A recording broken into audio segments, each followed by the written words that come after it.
What brings you to Detroit? The small business, the entrepreneurs. I think I've been expecting this day for a long, long time. When I started my business, I tried to sell my products, ideas, and to the outside the world. Especially, I have a lot of friends who do import-export. They're all small business. 10 years ago, they could not go because they don't have visa, they don't have money, they don't have this, and don't have that. And I said, someday I hope Alibaba can build up a platform that all the small business can sell across the board easily, efficiently, and cheaply. So after 10 years, things like that, we just started. So you hope that they take away from this meeting an idea that there's this huge market in China. Yeah. And people who want to buy what they sell. Yep. I hope that, as I say, in the past 30 years, USA domestic consumption was the engine of global economy. And I told the people at that time, I say, if you miss the opportunity of selling your products to the world, to the USA, to the Europe, you may miss the chance. And today I want to tell the people that if you miss the opportunity of selling your products to China, you will miss the opportunity, you will miss the future. Next year, China will be a larger market than all other markets combined. The single biggest market in the world. But you said an interesting thing to me as we talked. You said, I want everybody in this room to know that if I can do it, they can do it. Yeah, when I started my business in 1995, it was very difficult. I had an idea. I invited 24 of my friends in my apartment because that year I went to Seattle, my first trip to the USA. In Seattle, I discovered internet. And I think this thing in the future may change the world. So Tell me about the encounter with the internet when you first saw it. Yeah, I went to the Seattle, and a friend of mine, he had a small office with like 4 or 5 computers. I never touched computer in my life before because computer was so expensive to me and so complicated. But my friend said, this is internet. Just to type in whatever word you want to type. I said, no, too expensive. I don't know which one to do. Even now, I don't know how a computer works. So he said, Jack, it's not a bomb, just to type whatever. So the first word I typed in was beer. B-E-R, beer. I don't drink, I don't know why I typed beer. I found American beer, German beer, Japanese beer, no China. So I typed the word China. There's no information about China. So I say, what if we can make some China information on the internet? Let people know about China. So that was the idea. So I came back to China and say, I want to resign from my school. You were a teacher? I was a teacher. I've been teaching in the university for 6 years. So I said, I want to do it. I invite 24 of my friends to my apartment. After 2 hours of explaining what I'm going to do, internet. And 23 of them say, forget it. He said, this thing never worked because there's no such thing called internet in the world. You know nothing about a computer. So why you want to do this? And only one people, he said, Jack, if you want to try it, just to try it. But if there's something wrong, just come back. And after a whole night thinking, I say, I still want to do it. Because most of the people, they have a fancy ideas in the evening, but in the day, when they wake up in the evening or in the morning, they go back to do the same job. We have to do something different.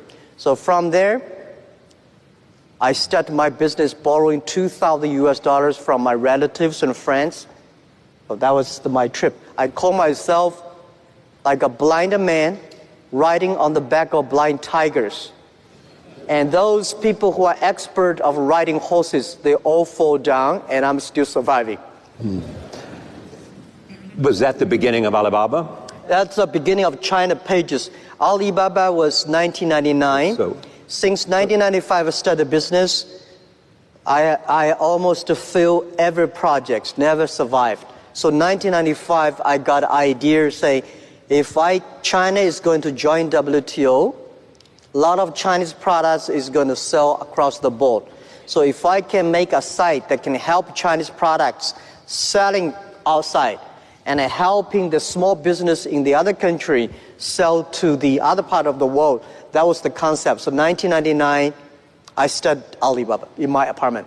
You have said to me before also that in your mind, 1, 2, 3 is customer, yep, employee, and shareholder. Shareholder. Yeah. So when you tried to borrow that $2,000, you didn't tell that person that he was number 3. Well, the $2,000 was from my relatives, my parents, and all of friends I got $2,000. But when I raised my money for IPO, even for the when Alibaba IPO in the New York Stock Exchange, we raised $20 billion. I told the investors, we've been believing customer number 1, employee number 2, shareholder number 3. And people say this is against our American investor philosophy. I remember one of the investors said, hey, Jack, if I know you are shareholder number 3, I would not have bought your stocks. I say, sir, please sell it. Because I believe there is so much money in the world. There is too much money in the world.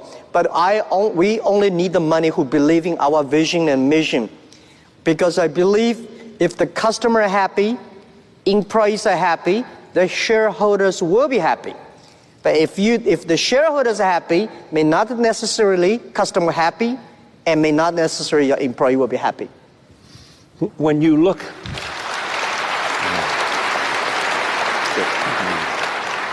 how important has 2 things, trust and culture, been?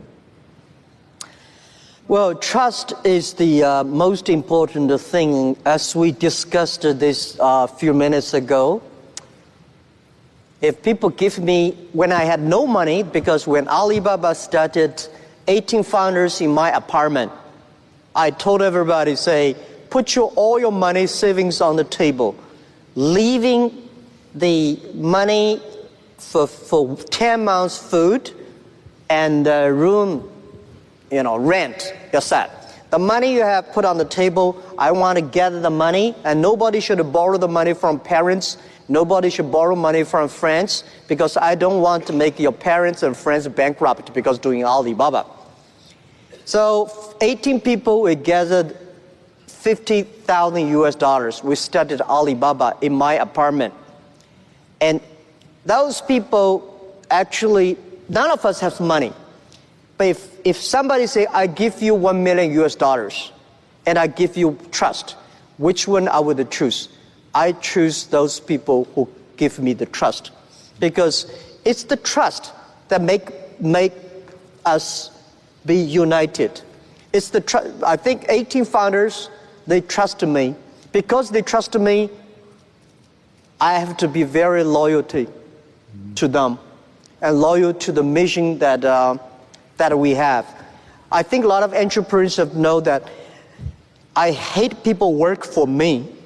I want people work for the mission that we agreed together. Because you don't want people work for me, because people like me, when I look further, this guy's handsome. When I get closer, he's so ugly. Everybody in the world the same. You should not get closer.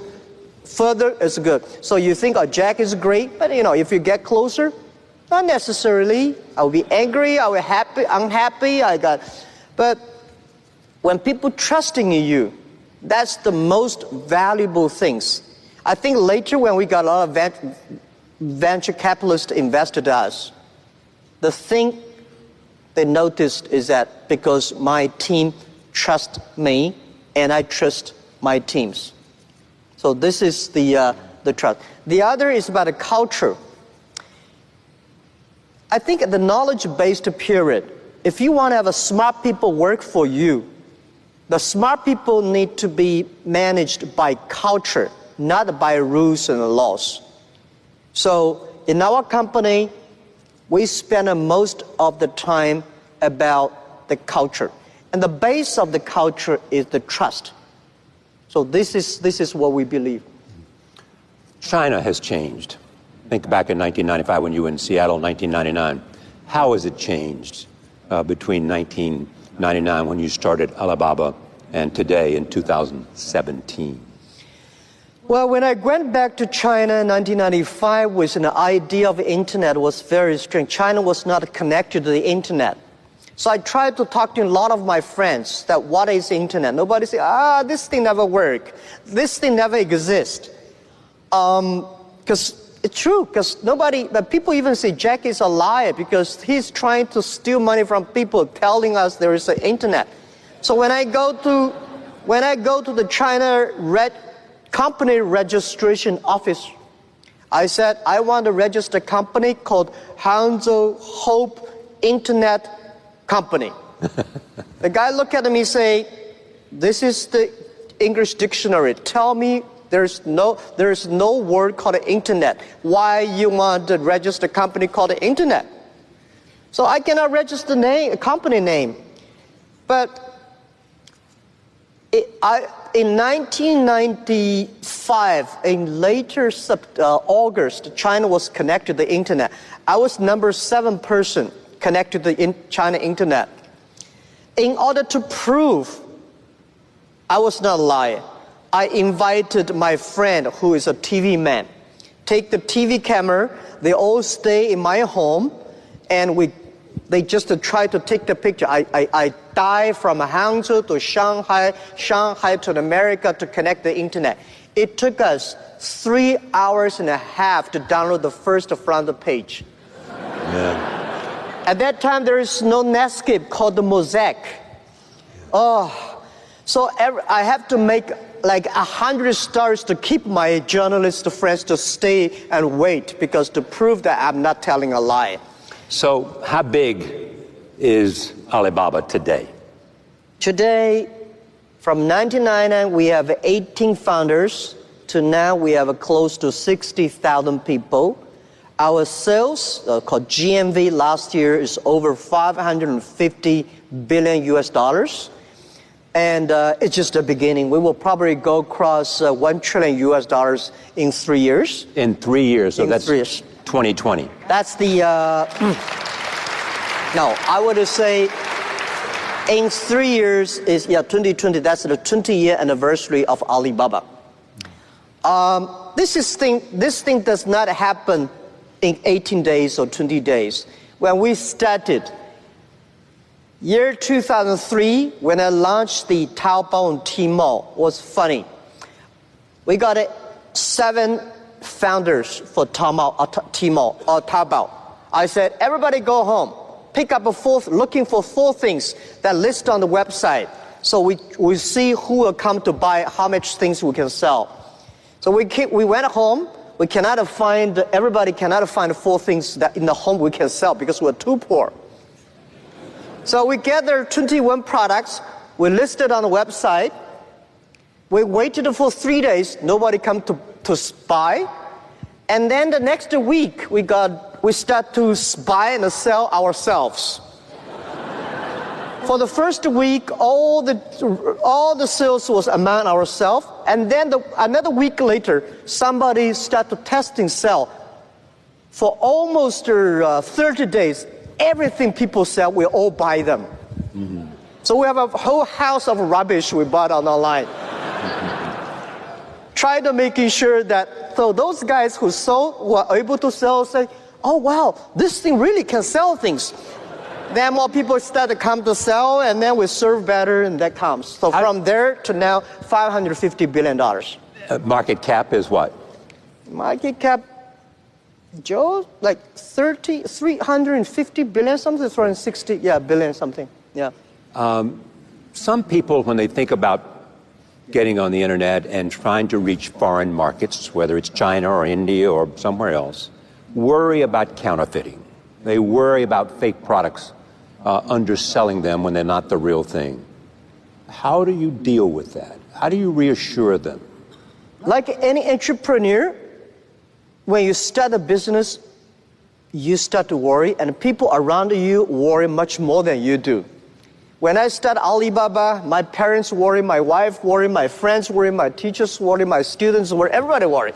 And they worry about a lot of things. The only thing that I worry is that I should not disappoint the people who believe in me. And when we started the Alibaba, we have a lot of things people worry. Well, you know, when we started Alibaba, say, hey, you don't have a payment. You don't have a trust. People do not believe in online. They believe in face-to-face meeting. And the government does not support internet. Nobody supports e-commerce. How could you do it? I think as an entrepreneur, if everything is ready, that does not need you. Because nothing is ready, that needs entrepreneurship. For counterfeit things, of course, there are a lot at the beginning, but you have to fix it.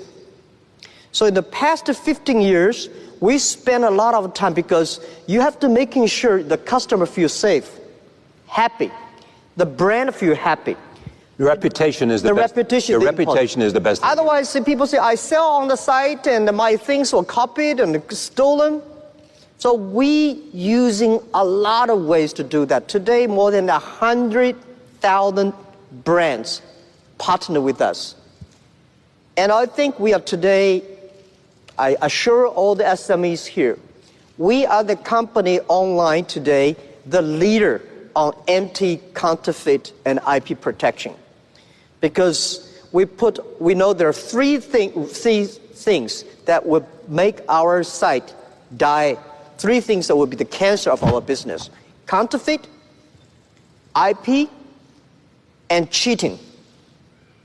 So, a lot of things to worry about doing business. We also worry about people cannot receive money. If you sell things, nobody will. If you cannot receive the money, you will be cheated. So we're using Alipay, we're using all the ways we do to try to making sure that SME can easily sell, easily receive the money, and customer service is good. When you created Alibaba, there were three things you said about it. I want to talk about the comparison with Amazon. You said it'll be asset light. You said it'll be a platform, not a retailer, difference from Amazon. And you said it would play on the world stage. Why did you decide to go that direction? A transactional company. Okay, I think the difference, Amazon is a great company. They did a fantastic job in America and the world, but they are e-commerce company. We are not an e-commerce company. We help others to become e-commerce. We believe every company can be Amazon. We try to empower the small business, a marketplace, they can reach their customers. We try to empower the companies with the logistics so they can deliver things quickly and cost effectively. We try to empower every small business. When they do e-commerce, they can easily receive the money. And this is all about, and we know that this company we made so much money in the past years. But we think this is all because of small business. And the money we made, we want to ensure that we want to build up an infrastructure of commerce. So going global is so important. We should help not only Chinese company, we should help the global company. So today, Alibaba come to America. We go to, our CEO today is in Europe. We also have a lot of colleagues in Southeast Asia. We think we are not globalized Alibaba. We are globalized e-commerce.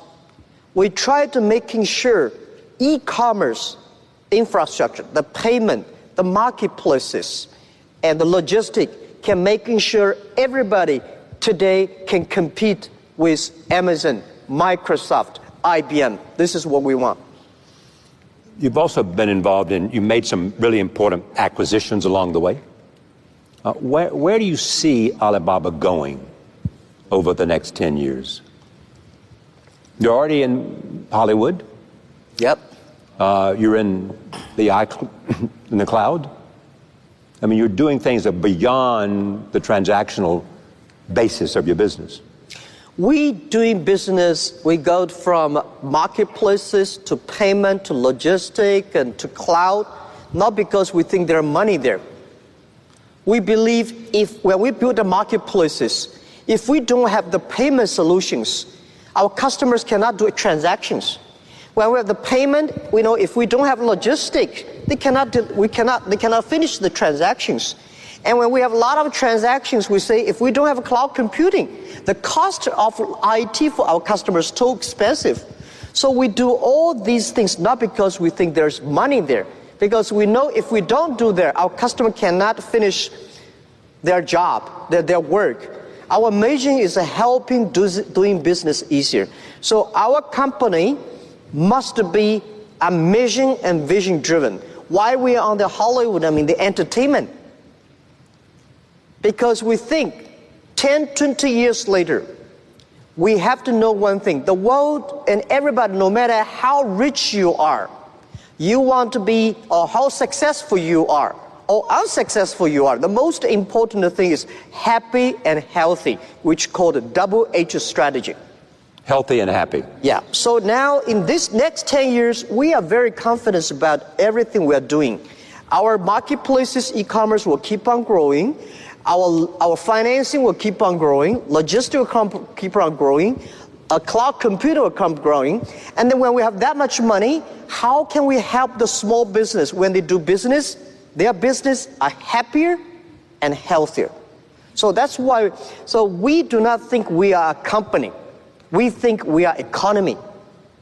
Today, Alibaba is an economy. Alibaba is economy. The size of Argentina's economy. Yeah, our GMV last year, $550 billion is almost like Argentina. We are ranking number 21, 22 country, GDP-wise. And in next 3 years, we'll go across $1 trillion. And we hope in 20 years, by year 2036, we will be the 5th largest economy of the world. That is America, China, Europe, Japan, and there is economy. We believe that economy, there will be a virtual economy that every small business of the world can leverage that economy. They can sell their products across the world. Every consumer of every country, they can buy things through their mobile phone or any device through all over the world. Everything they place on the line, within 72 hours, they will receive it. So this is our vision. Of course, Alibaba does not own that economy. We want to join the force with all the partners to build that economy.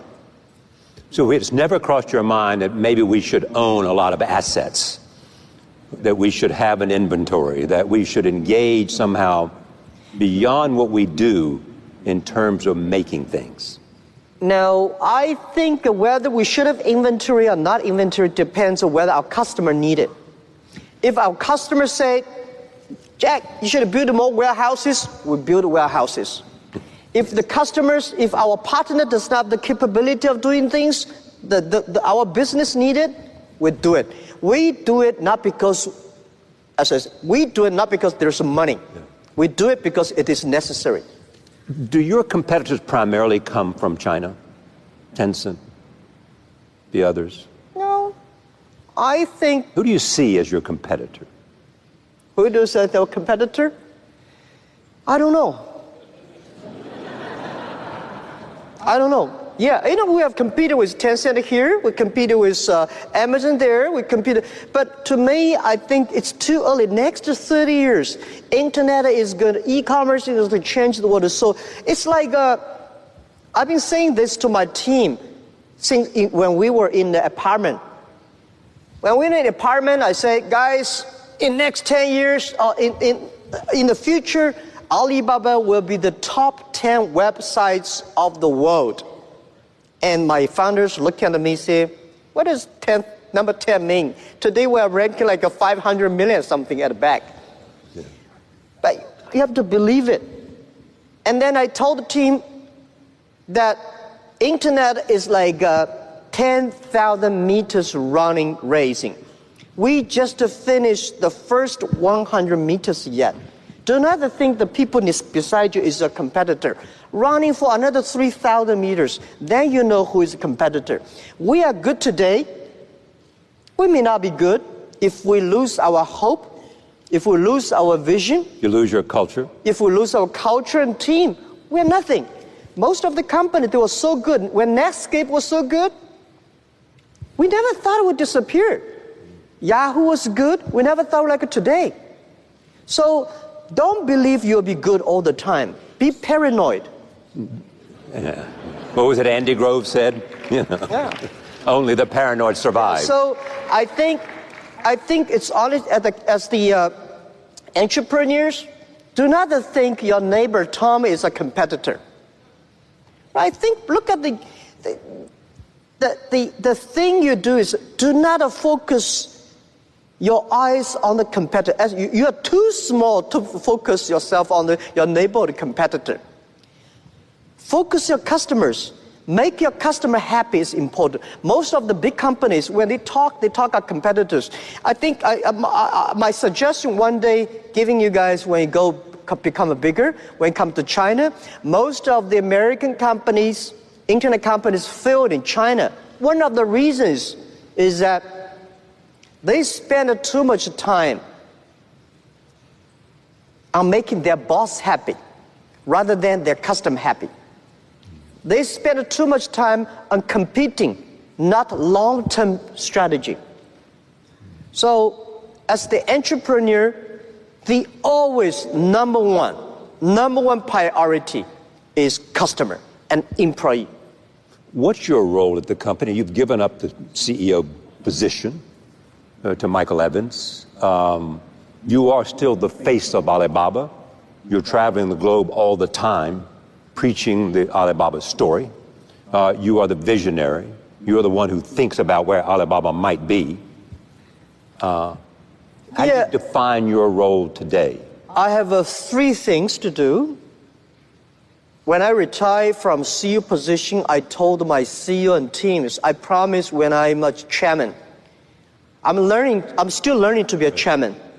I thought I would become a chairman when a company is big. I should have more free time, play golf on the beaches. But I found, oh my God, I fly 870 hours in the air last year, and this year 1,000 hours in the air.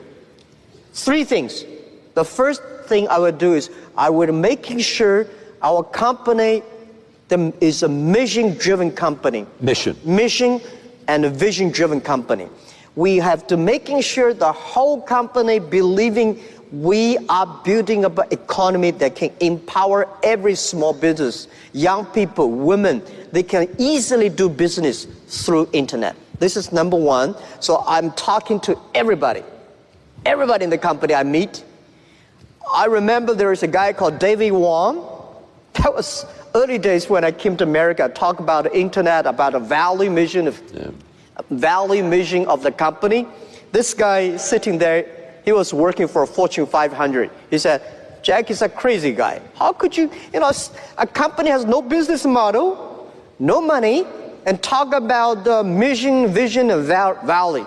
I say, David, come to my company.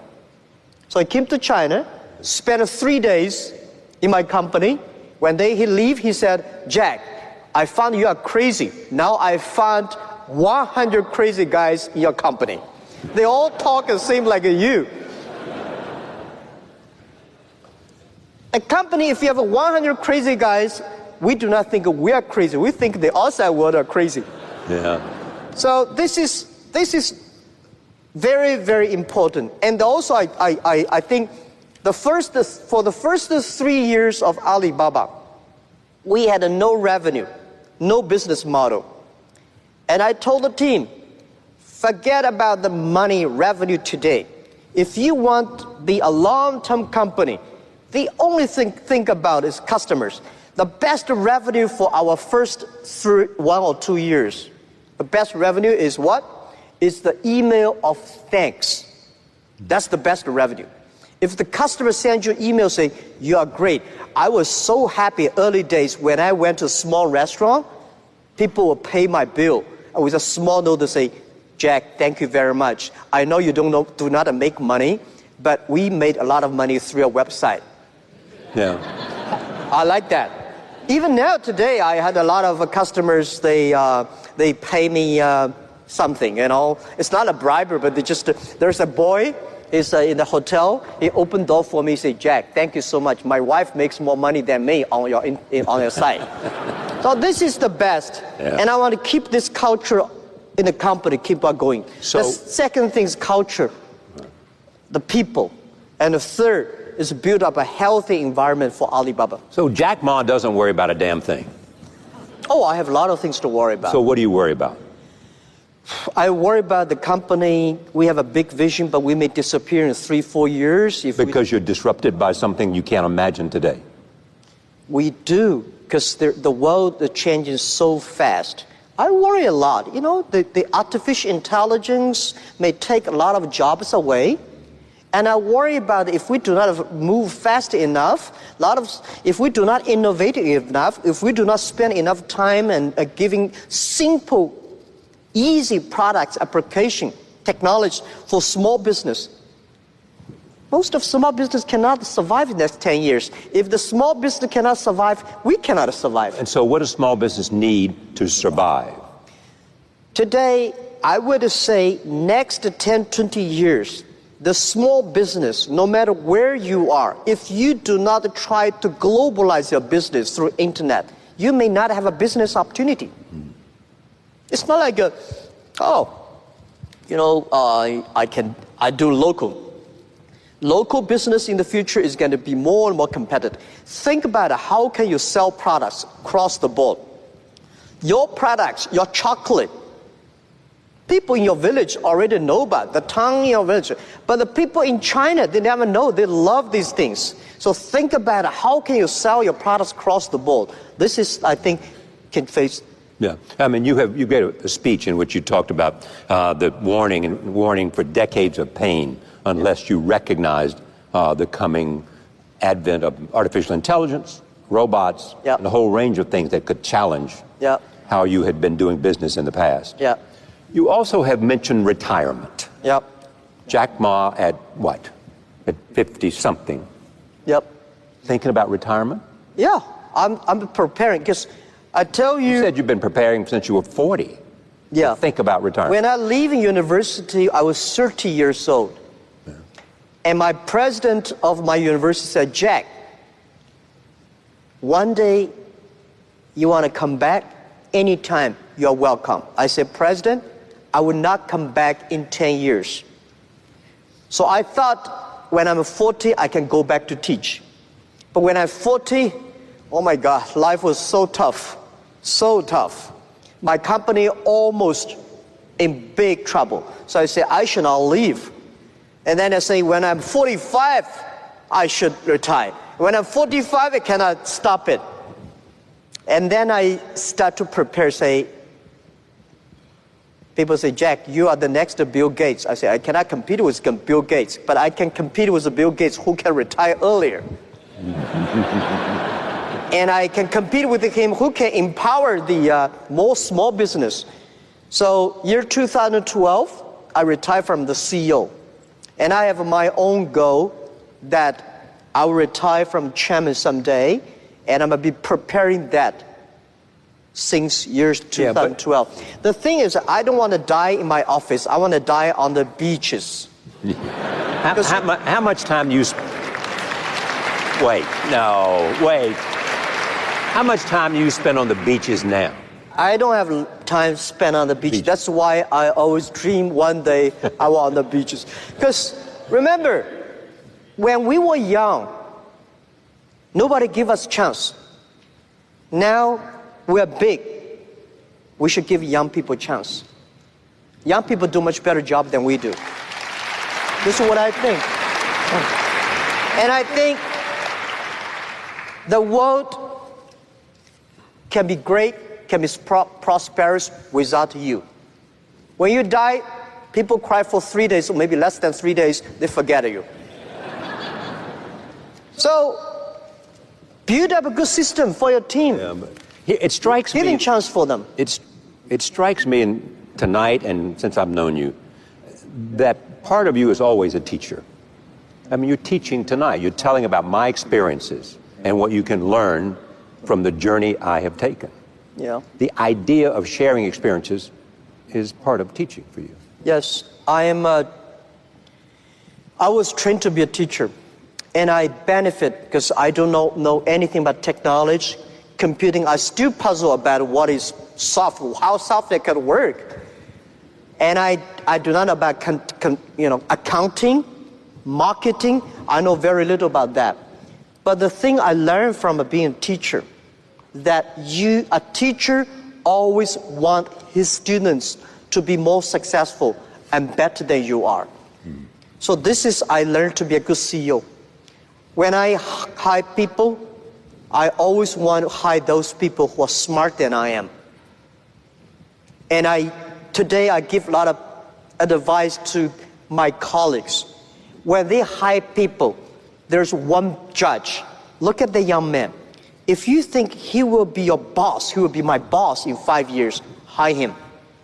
Do not find people who will follow you all the time.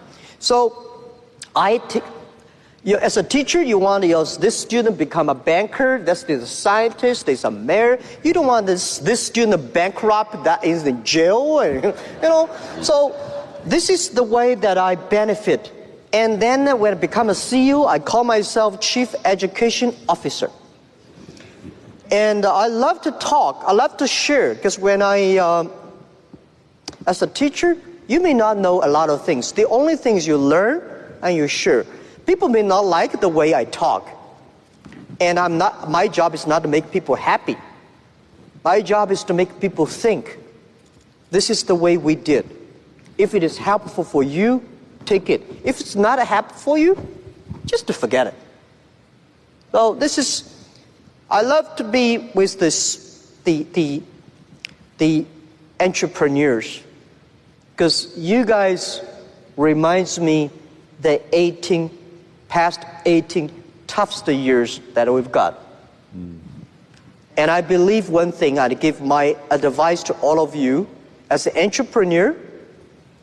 Today is very difficult, and tomorrow is even more difficult. But the day after tomorrow is very beautiful. Most people die tomorrow evening.